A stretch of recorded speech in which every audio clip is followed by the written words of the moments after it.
Hello, I'm Charlie Winners, I'm Skeets McTavish. and welcome everybody to our podcast. Wow, can you believe this? Episode 2. Episode 2!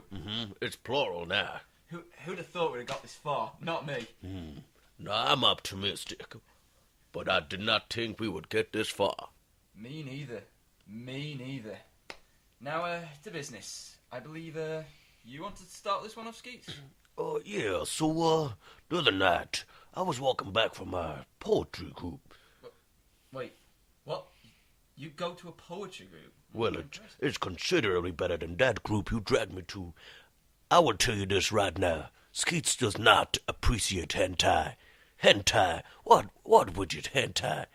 Quite widget hentai now. Well, yeah, I've not been back to that group. I got kicked out of it. So, anyway, as I was walking home, I was approached by a lady offering her services. The discreet type. A lady of the night, as one might say. What, you mean like a hooker? Yeah, you know, a hooker, one of them ladies of the night, offering me her services. So, did you take her up on it? No, I did not, because I'm above that. I don't need a prostitute. I've got a little black book for that. But, I did offer to write her a poem. What? You offered to write a prostitute a poem? Yeah, I did, that's right. What, like, as payment? No. I would not use her services, ever. But, I realized that she's a prostitute, and she need cheering up sometime. But with a poem? Yeah. But, you know, it made me think, if I could have paid her as a poem, would she have accepted it? Just out of pure curiosity. Well, you're asking me what would happen if prostitutes took poems as payment for sex? Well, yeah, that's precisely what I'm asking. Right, okay, so, what kind of poem did you offer to write her? Well, you see, I was going to see what kind of poem she wanted first, you know. She might want it dour and very full of insecurity, but maybe she wanted upbeat and about meadows or the planet Mars. Right, so you're wondering what would have happened if you had have wrote her this poem? Well, yeah, basically, I'm trying to work out what would I have got for whatever type of poem I wrote her. Ooh, now that's interesting. I imagine, you know, if I write her a haiku, 575, I'm just getting a flash of them titties. Yeah, maybe if you wrote, a sonnet, a good Shakespearean one, you'd have got a good hand shandy. I'm thinking now, what am I getting for the villanelle? Oh. You know, I'm getting me a good time right there. You're getting a good gob job right there for a good villanelle. Those motherfuckers are hard to write. Yeah, I'm getting me a good gob job. Maybe it all depends on how good the poem is, though.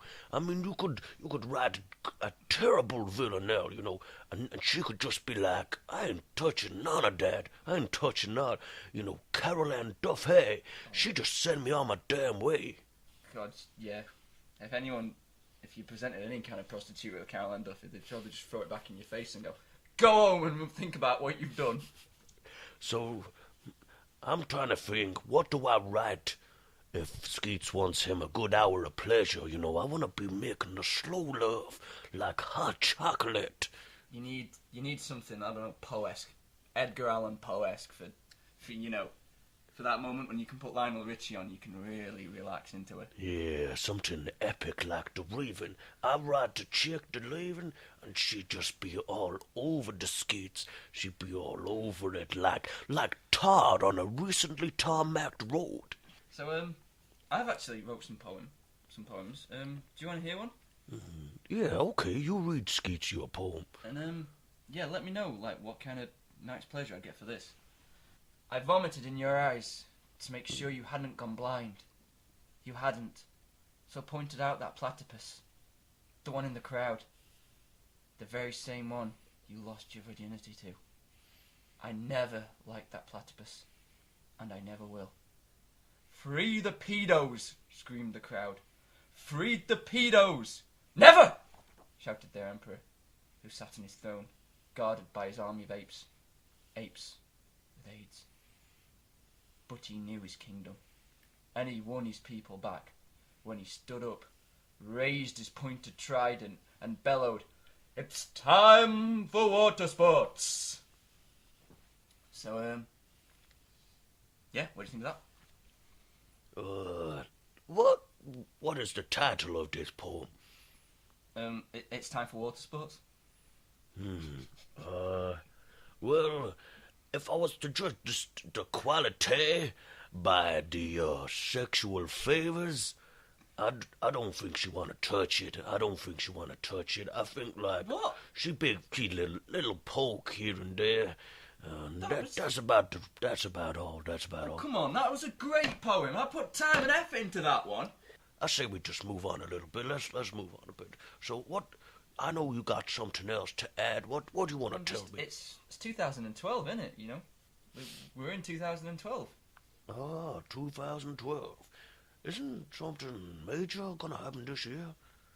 Isn't the world gonna end or something? Oh, yeah, all that. The mains, they say gonna end, didn't they? They say gonna end in like December time. Hasn't the world supposed to have ended before, though? I think so, but I don't think it did happen. Don't think it happened. Nah, I think I'd noticed the world ended. But how, so if the world is gonna end, how do you think it's gonna happen? Well, from an educated guess, I said I'd say something to do with the recent news about dogs. You know, they be blowing up. They exploding, blowing up everywhere. What? Dogs blowing up? You're tripping, you crazy cracker. I ain't tripping. I don't know what you be saying. Listen, right, you go on the internet and you read go on Reuters. They tell you all about that. Dogs, they're spontaneously combusted, and I think every dog explodes. You know, like a giant minefield, and they take us all with them. Fair enough. I was thinking like GM crops, they get so bad, the onions are going to grow to the size of 10 feet tall. So we're going to have all these excessive onions that are 10 feet tall, just growing everywhere, and we need to get rid of them. So we cook them, you know. What else are you going to do, giant onions? You're going to cook them, but the cooking of them is just going to make everybody cry. And everyone's just going to, the tears are going to, you know, fill the streets. And everyone's going to cry themselves to death in the tears, and the water's just going to rise. That's a very intelligent point. I could see this happening quite clearly. We need to get onto this. I mean, even if we take them down with, like, flamethrowers, you know, the vapor's gonna make people cry. Oh, I don't like the sound of this. I don't want to die in the sea of tears. Especially not somebody else's tears. I died in my own tears, or I died in my one true love's tears. That'd be fine. But other people's tears, I ain't all about that.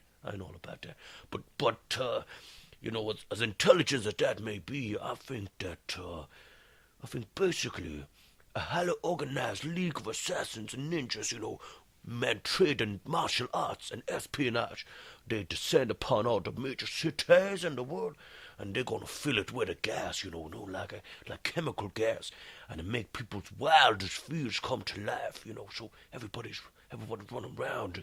They're scared, you know. They're terrified. And they're going to kill each other out of that fear because they don't going to see another human being. They're going to see a monster or something like that. Hold on. Isn't that the plot to Batman Begins? What? I have no idea what words you just used. You know, Batman Begins. That's the plot to Batman Begins. What? What? Batman? What is Batman? What are you talking about? You know, the film. The film of Batman, his origin story. What? What do you... I don't know. What? What is bullshit? Seriously, you know, Batman. What? It's just like a... So, wait, Batman? Are you talking about like a bat that the size of a man? No, not the comic book. Batman, it's been made in, you know, countless films. There's now popular games. The games are big now. And they've made cartoons of it. You know, there's millions of toys. You know, Batman. How have you not heard of Batman? I don't... A man who dresses like a man who dresses like a bat, or a bat dressing like a man. I need to explain this to me. He's a man who dresses as a bat. A bat, so he shrink himself right real small like a bat? No, he's a normal man. He's, normal human size. He just dresses like a giant bat. So he look like a vampire bat with like big ears and like he fluffy and stuff and he have spiky teeth. No, really, he's just got points on his mask and he's got a cape which kind of looks like his bat wings. Wait, so like of all the creatures that a man could dress like, man dresses like a bat. Why dress like a bat? Well, it's to cover up his identity for when he fights criminals, and he intimidates them as well. He dresses as a bat and scares them. Wait, a bat to intimidate people? Yeah, he's a crime fighter. He's a damn good one too. Wait, I don't get this. I ain't scared of no bats. I ain't scared of bats. Bats just be like flying mammals. That's all. They be small. They don't. If I'm a hard-edged criminal. I carry around my AK-47A. And I got grenades. It's like I'm not scared of a bat. A man dressing like a bat. That's what? That's just crazy. You've never heard of this? The Dark Knight, the last movie. It made over $1 billion at the box office. How come you've never heard of this? All these words, you just saying words, It's like a soup of words. I don't get this. I ain't drinking this soup. What you talking about? Seriously, you not heard, the Joker as well. He fights the Joker. You've got to have heard the Joker. Wait. And then he fight a guy called the Joker. Yeah. So is he like? I take it he like. The Joker's a name for the guy who's like a grasshopper or something like that. Because, a bat fight the grasshopper and he eat it straight up. No, he's a clown. He dresses as a clown. What? I don't... He's like he's like a really clever psychopath. And he dresses as a clown and he goes around, killing people. Wait. So I'm struggling already. And then you throw this curveball right in my face. I don't get this at all. So he fight his main enemy as a clown, right? Bats, I've never seen a bat and a clown at the same time. They don't occupy the same space. That just preposterous. Well, there's more to it than that. He has all kinds of other enemies as well. Like, one of them's like a penguin. A man who's like deformed as a child and they call him the Penguin. So it's a man, and he just say, I'm gonna fight crime, and he don't put on a mask and get himself an AK-47. He just does like a bat, and he fight the clown, and then he fight the guy who look like a penguin, but he don't dress like a penguin, he is a penguin. So why ain't the man who's a bat already like a bat, with like wings on his back? Well, because he decides to, because a criminal killed his parents, he grows up and he wants to fight crime. So he dresses like this, and he fears bats, so he dresses like a bat to intimidate people. Wait, so he's scared of bats, but people he fight, like, they're not scared of bats. He just scared of bats, so he dressed like he's scared of himself. Now, Skeets, personally, I'm scared of, if I'm in the middle of the road and a juggernaut come at me, I'm scared of that. So if I'm going to scare people, I'm going to dress like a juggernaut. Or better still, I'm dressed like a tiger, So when, I'm down the entries at night and they see this tiger down there, man, it don't matter if you got an AK-47 and you got yourself your grenades. You're gonna run every time. You're gonna run back to your old mama. You're gonna run back. I don't dress like a bat. Well, I don't dress like a stupid bat or a clown. I don't look like a penguin. If I see a penguin come at me and he's all little and deformed, I'm gonna kick him over. I'm gonna roll him down the street, Well, there's more to it than that. It's a big comic book. It's been going for 60 years. I don't. This enough, that enough. No, that's enough. I'm not talking about man-bats and Batman and the Joker and the Penguin. I'm done. Skeets, done. Oh, where are you going? I'm done. But yeah, we've got other things to talk about. Well, I guess that's it because he's gone and left the room. That was Skeets McTavish. I'm Charlie Winnitz.